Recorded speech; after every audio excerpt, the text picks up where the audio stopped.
नमस्कार मित्रों, क्या मेरी आवाज़ स्पष्ट जा रही है आपके पास? कृपया मुझे सूचित करें, क्या मेरी आवाज़ स्पष्ट जा रही है आपके पास? जो मुझे सुन रहे हैं वो कृपया स्पष्ट करें, क्या मेरी आवाज़ स्पष्ट आपके पास जा रही है?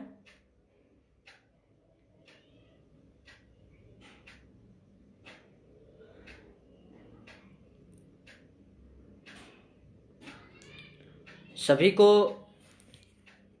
मेरा प्रणाम।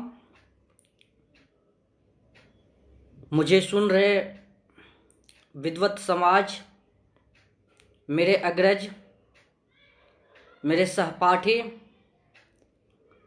और मेरे शिक्षक गण, सभी को मेरा सादर प्रणाम। मित्रों, आज जिस विषय को लेकर मैं उपस्थित हुआ हूँ, उस विषय पर बातचीत करने से पूर्व मैं दलित साहित्य के अमर आत्मकथाकार ओम प्रकाश वाल्मीकि के आत्मकथा की भूमिका का कथन आपके सामने पढ़ना चाहता हूँ। वह इस प्रकार है: दलित जीवन की पीड़ाएं असहनीय और अनुभव दग्ध हैं। ऐसे अनुभव जो साहित्यिक अभिव्यक्तियों में स्थान नहीं पा सके। एक ऐसी समाज व्यवस्था में हमने सांसें ली हैं जो बेहद क्रूर और अमानवीय है, दलितों के प्रति असंवेदनशील भी। यह लेखक की भूमिका की शुरुआती पंक्ति है और लेखक ने आत्मकथा का प्रारंभ करते ही अपने कष्टों को, पीड़ाओं को स्पष्ट किया है। थोड़ा सा आज ये उनका पुण्य तिथि है, ओम प्रकाश वाल्मीकि जी का, तो मैं उसे सादर प्रणाम करते हुए, नमन करते हुए उनकी आत्मकथा से कुछ बातें स्टार्ट करना चाहूँगा। उसके बाद फिर हम अपने विषय पर आएंगे। उन्होंने अपने बचपन के जीवन को, अपने संघर्ष को बखूबी उजागर किया और वो उन्होंने प्रथम पेज पे स्टार्ट किया है, अपनी आत्मकथा की प्रथम पेज पर लिखने का प्रयास किया है। देखिए, सुनिए। जोहरी के किनारे पर चूहरों के मकान थे। चूहरों का मतलब चमारों का, जिनके पीछे गांव भर की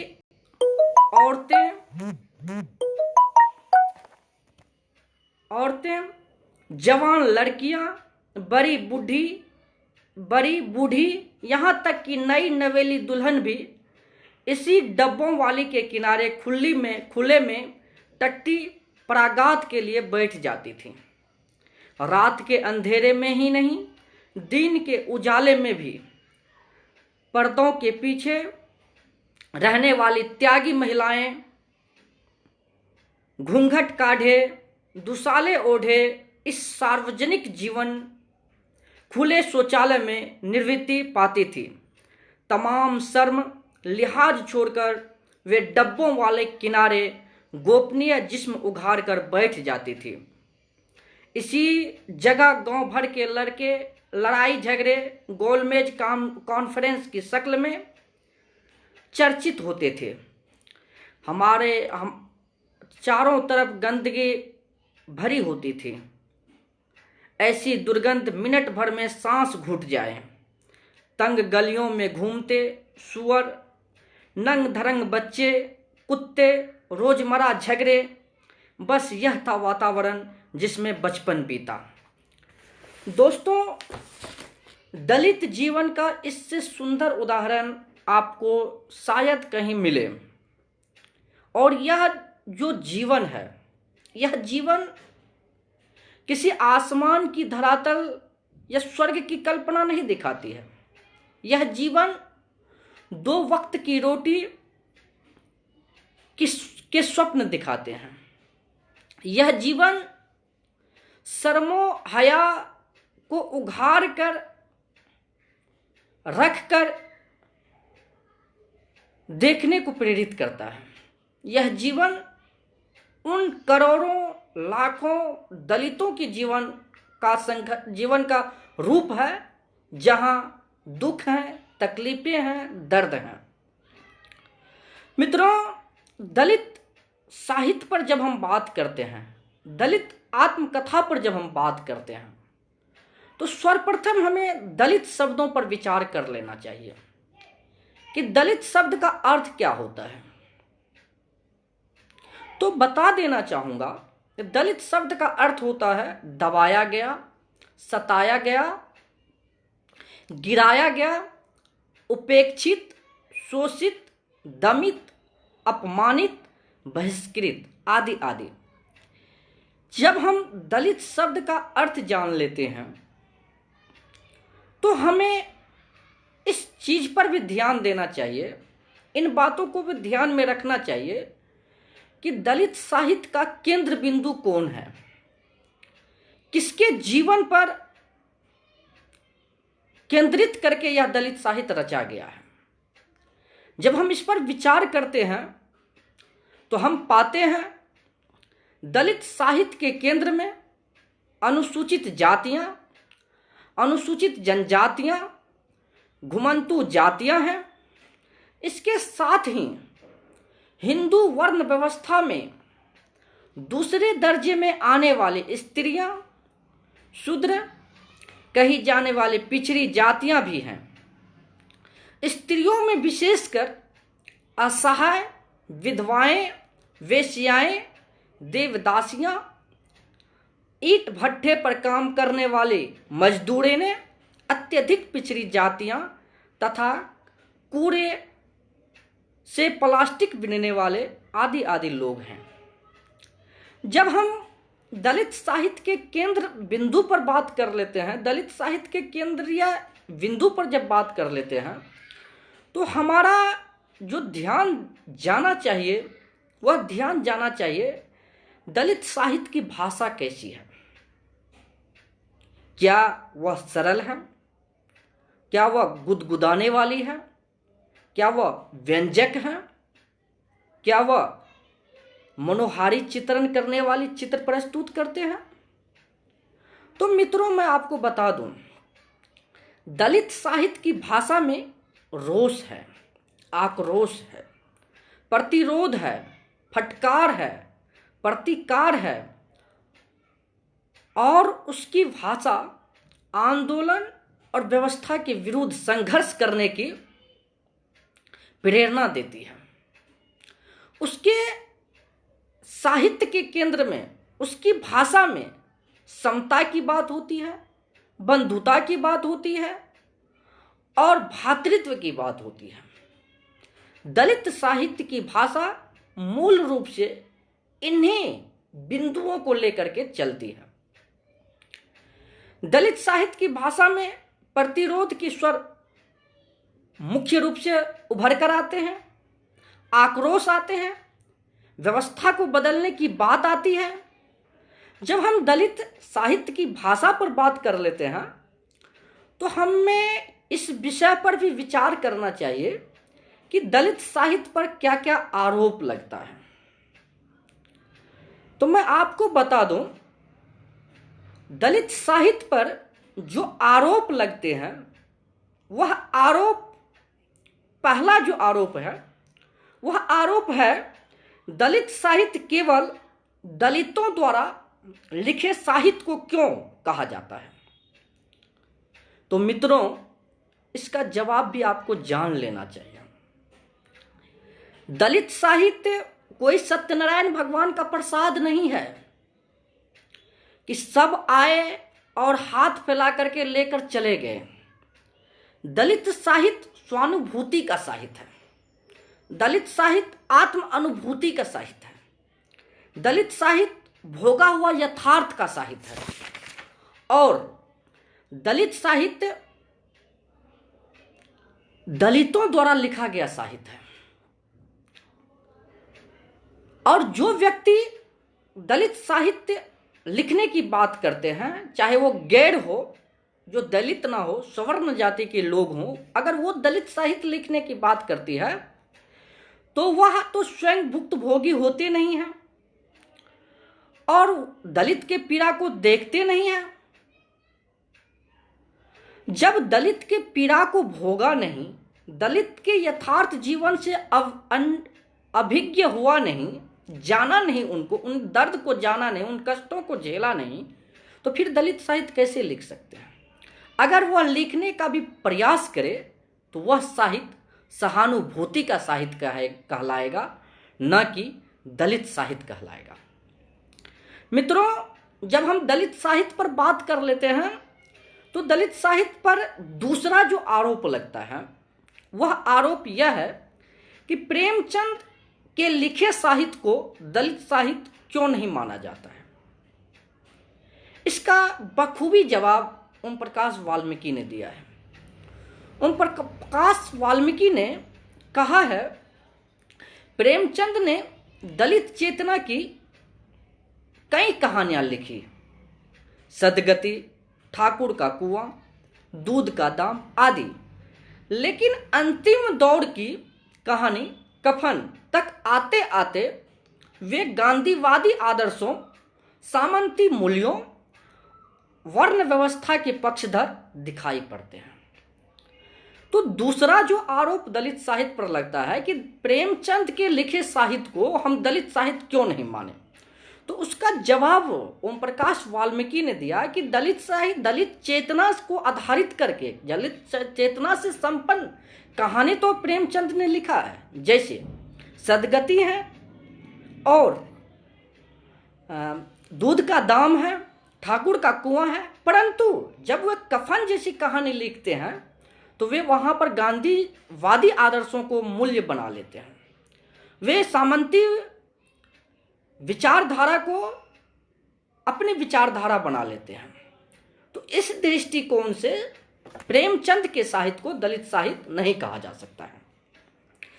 तीसरा जो दलित साहित्य पर आरोप लगता है वह आरोप है दलित साहित्य में सौंदर्य शास्त्र का अभाव है।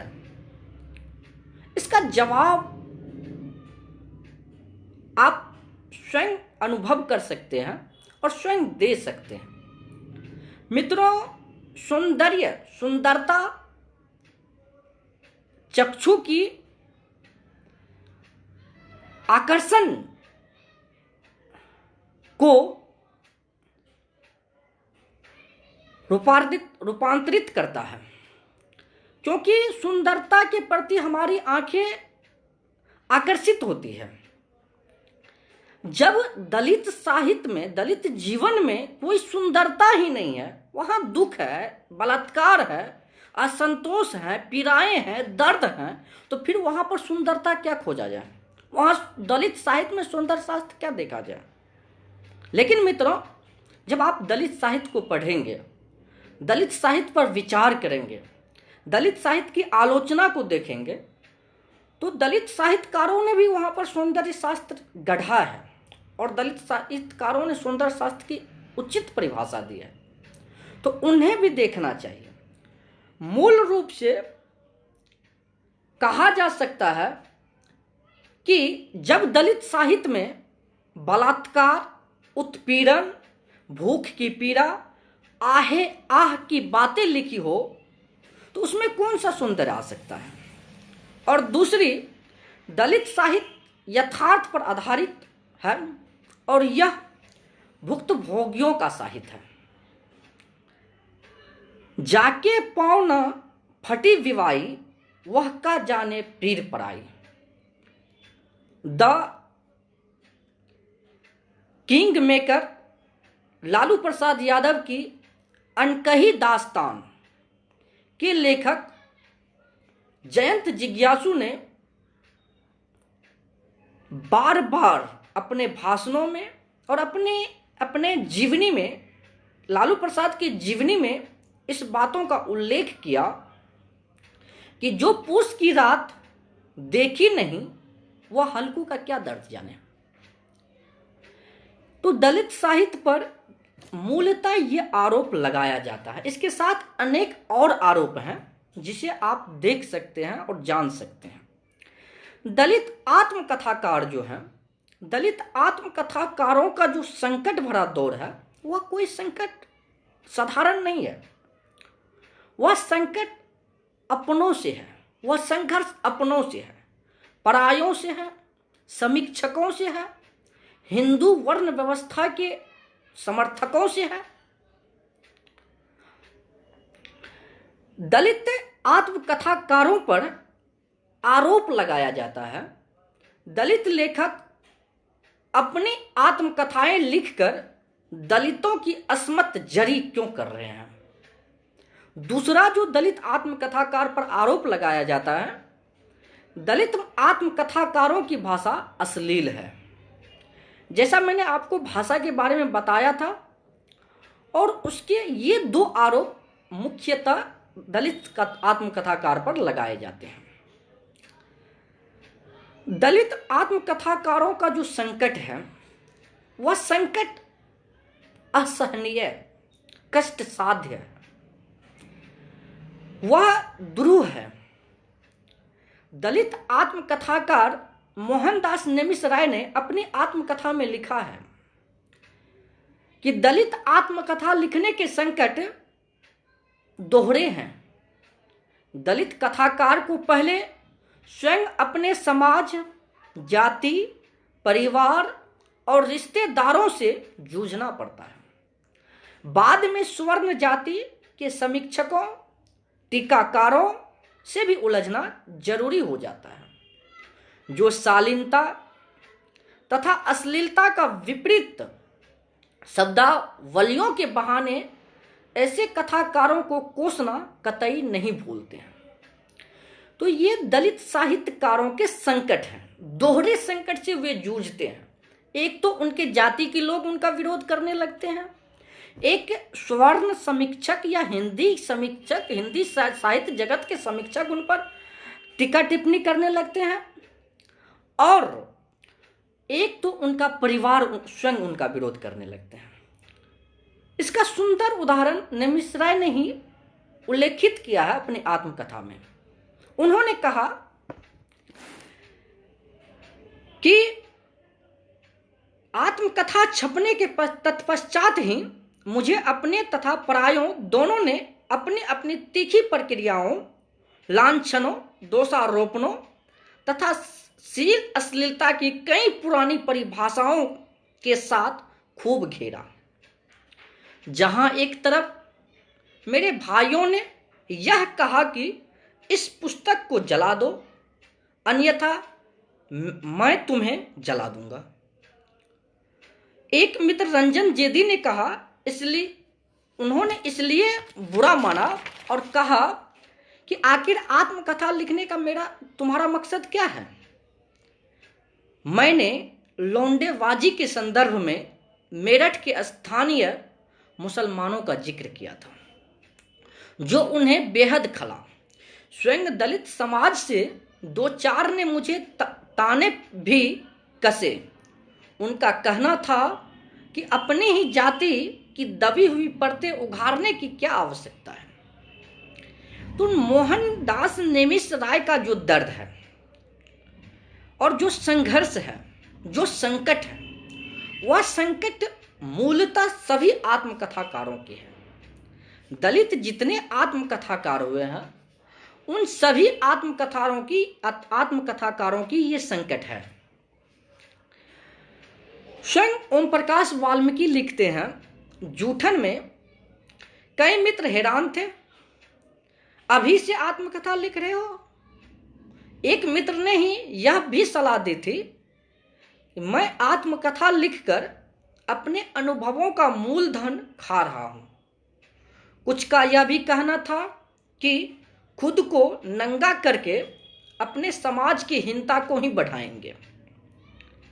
इसी प्रकार से कौशल्या बेसंतरी, जो दलित महिला आत्मकथाकार हैं, उन्होंने भी लिखा, उनका भी संकट ऐसा ही है। उन्होंने कहा, पुत्र, भाई, पति सब मुझ पर नाराज हो सकते हैं, परंतु मुझे भी स्वतंत्रता चाहिए कि मैं अपनी बात समाज के सामने रख सकूं।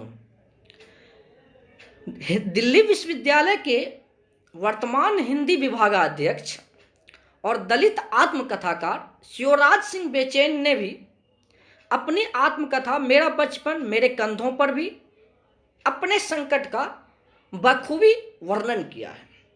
उन्होंने लिखा, धन्य है मेरा देश, यह भारत किसी स्वर्ग से बढ़कर है। यह देश जहां मेरी माँ की तुलना पशुओं से की जाती है और उनसे पशु जैसा आचरण भी किया जाता है। चमारिया से चाची कह दो, 100 चौका में चली आएगी। करिया बामन गोरा चमार इनके संग न उतरो पार। जेठ की धूप चमार की छांव से दूर रहो। ये जो लोक कहावत गढ़े गए हैं, ये जो मुहावरा गढ़े गए हैं, इन मुहावरों को, इन लोक कथाओं को गढ़ने वाला कौन है? समाज का वह कौन सा वर्ग है जो कहता है जेठ की धूप चमार की छांव से दूर रहो, जो कहता है करिया बामन गोरा चमार इनके संग न उतरो पार, जो कहता है चमारिया से चाची कह दो, 100 चौका में चली आएगी। यह संबोधन करने वाला कौन समाज है? दलित साहित्य को जब पढ़ेंगे तो आप इनसे जरूर दो चार होंगे। मित्रों, मेरा जो विषय था दलित आत्मकथा का संघर्ष और संकट तथा आरोप, तो मैंने संकट पे बात कर ली, आरोप पर बात कर लिया, दलित साहित्य पर आरोप पर बात कर लिया। अब मैं एक बिंदु संघर्ष पर बात करूंगा और वह संघर्ष केंद्रित है शिवराज सिंह बेचैन का मेरा बचपन मेरे कंधों पर। उसके बाद मैं अपने व्याख्यान का अपने व्याख्यान खत्म करूंगा।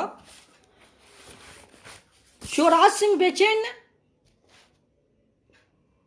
का प्रसिद्ध आत्मकथा मेरा बचपन मेरे कंधों पर है और उनका शुरुआत ही अंग्रेज विद्वान सिगमंड फ्रायड के शब्दों से होता है। उन्होंने लिखा, मुख्य पृष्ठ पर लिखा, मुख्य पेज पर लिखा, किसी भी इंसान के लिए बचपन में पिता के संरक्षण से बड़ी और कोई जरूरत नहीं हो सकती है। और उसके जस्ट बाद उसी पेज पर लिखते हैं, मैंने अपने पेट और पढ़ाई के खर्चे के लिए यह ठेके की मजदूरी की थी। यह जो मैं आपको संघर्ष बताने जा रहा हूं, यह संघर्ष वर्तमान दिल्ली विश्वविद्यालय के विभागाध्यक्ष दलित आत्मकथाकार शिवराज सिंह बेचैन का है। और उन्होंने स्पष्ट लिखा, मैं जब घर से गया था तो बारात देखने की खुशी में हंसता खेलता चाचा के कंधों पर सवार होकर गया था और अब पिता के चले जाने पर लौट रहा था तो मेरा बचपन खुद मेरे ही कंधों पर आ रहा था। यह जो प्रसंग है वह प्रसंग का भी जिक्र मैं कर देना चाहता हूं। यह प्रसंग शिवराज सिंह बेचैन अपने दीदी के यहाँ, अपने फुआ के यहाँ गए थे और वहां पर ही उनके पिताजी की मृत्यु हो जाती है। और जब वे गए थे तो वे अपने चाचा के कंधों पर गए थे, तब जाकर के यह बात उन्होंने लिखी थी। शिवराज सिंह बेचैन के संघर्ष का एक अन्य दौर भी है। उन्होंने स्पष्ट लिखा, देश के करोड़ों दलित बच्चों की तरह मेरा भी कभी जन्मदिन नहीं मना। यह एक दर्द है, यह एक ना प्राप्त होने वाली खुशियां हैं, अतृप्तियां हैं। खुशियां नहीं कह सकते, अतृप्तियां हैं। एक बच्चा जो जन्मदिन नहीं मना पाता है और वो अपनी आत्मकथा में लिखते हैं इस बात को कि देश के करोड़ों दलित बच्चों की तरह मेरा भी कभी जन्मदिन नहीं मना। जबकि भारतीय समाज में और वर्तमान समाज में जन्मदिन मनाने की एक विशाल परंपरा ही अब चल पड़ गया। सभी लोग महंगी केक काटते हैं, कपड़े पहनते हैं और रुपया लुटाते हैं। खैर, शिवराज सिंह बेचैन का आंतरिक व्यथा भी देखना चाहिए। उन्होंने लिखा, झुग्गी जैसे उस कच्चे घर में बातें कम और सिसकियां ज्यादा भर गई थी। कुछ और बातें करूंगा, उसके बाद मैं अपनी बातें खत्म कर दूंगा। शिवराज सिंह बेचैन का मैं जीवन संघर्ष बता रहा हूं। उन्होंने कहा, जब वे दिल्ली आए थे, जब दिल्ली में संघर्ष कर रहे थे, तो उन्होंने कहा, हम यहाँ आनंद लेने नहीं आए थे, हम आए थे अपना शारीरिक मजदूरी बेचने और बदले में पेट की आग बुझाने। इससे ज़्यादा हमारी कोई ख्वाहिश नहीं थी। यह हमारी गरीबी और मजबूरी की यात्रा थी जिसमें विस्थापन का दर्द भरा हुआ था।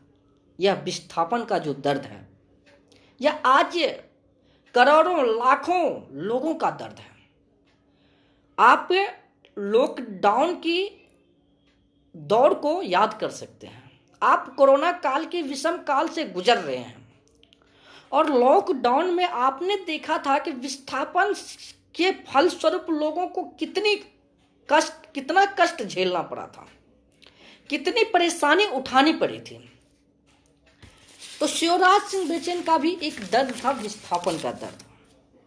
और उन्होंने स्पष्ट लिखा, मैं दिल्ली में सभी काम किए जो मेरी उम्र और सामर्थ्य से संभव थे। और अंत में शिवराज सिंह बेचैन लिखते हैं,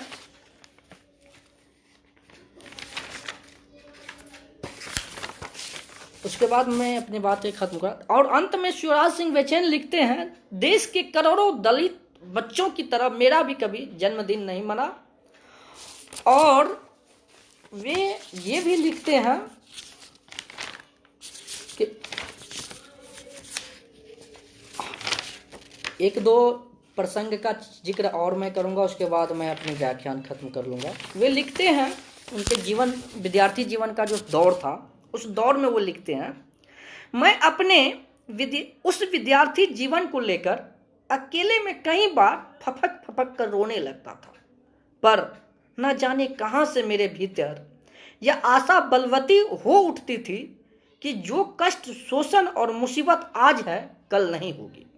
यह शिवराज सिंह बेचैन का संघर्ष है। अंत में जो वे कहते हैं, न रहने को ठौर था, न खाने को कौर, सपने थे, संकट था, ऐसा था दौर। और अंत में अनेक लोगों को संदेश देते हुए, अनेक दलित बच्चों को प्रेरणा देते हुए, एक वीर रस से भरे हुए पंक्तियां लिखते हैं। एक नहीं, 8-10 पंक्तियां लिखते हैं। और वो सुनिए आप क्या कहते हैं। और इसके बाद ही मेरा बचपन मेरे कंधों पर शिवराज सिंह बेचैन की आत्मकथा खत्म हो जाती है। वे लिखते हैं, सुनिए, यूं सफर भर याद है गुजरे मुकामों के लोग, यूं सफर भर याद है गुजरे मुकामों के लोग, मेरी मजबूती तो है कमजोर हालातों के लोग।